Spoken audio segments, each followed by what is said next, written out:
হিন্দু বাড়িতে যদি তার প্রতিবেশীরা দাওয়াত দেয়, সেই বাড়িতে মুসলিমদের জন্য অংশগ্রহণ করা এবং সেখানে কোনো খাবার দাবার খাওয়া যাবে কিনা, আর খাওয়া গেলে কোন ধরনের খাবার খাওয়া যাবে আর কোনটা খাওয়া যাবে না, যদি আপনি ক্লিয়ার করেন। কোরআন মাজিদে সূরা নিসার ৩৬ নম্বর আয়াতে আল্লাহ বলছেন যে তুমি আল্লাহ ছাড়া লা আবুদ রব্বাকা ওয়া লা তুশরিক বিহি শাইয়ান।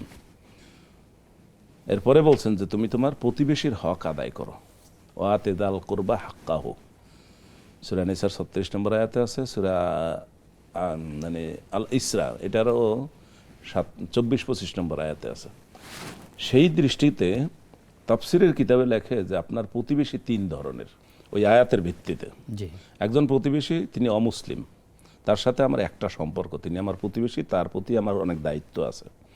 আর একজন প্রতিবেশী তিনি মুসলিম কিন্তু আমার আত্মীয় না, তার সাথে দুইটা সম্পর্ক, মুসলিম প্রতিবেশী। আর একজন প্রতিবেশীর সাথে তিনটা সম্পর্ক, তিনি মুসলিম প্রতিবেশী আবার আমার আত্মীয়। সুতরাং যিনি অমুসলিম প্রতিবেশী তার সাথেও আমার একটা সম্পর্ক আছে, তার সাথে আমার অনেক দায়িত্ব আছে, বিপদে আপদে তার সাহায্য করতে হবে। তার ঘরে আগুন লাগলে আমাকে বালতি নিয়ে পানি নিয়ে যেতে হবে, তিনি অসুবিধা না খেয়ে থাকলে আমার তার খোঁজ নিতে হবে, কারণ তিনি প্রতিবেশী।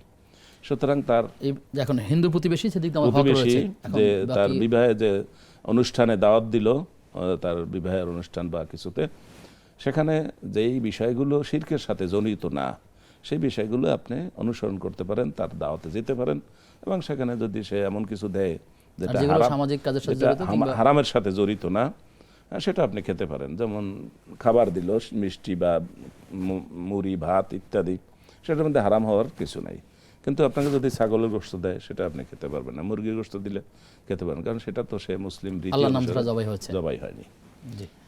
এই জন্য আপনি তার প্রতিবেশীর হক আদায় করবেন এবং তাকে সম্মানজনকভাবে তার সাথে এটা ডিল করবেন।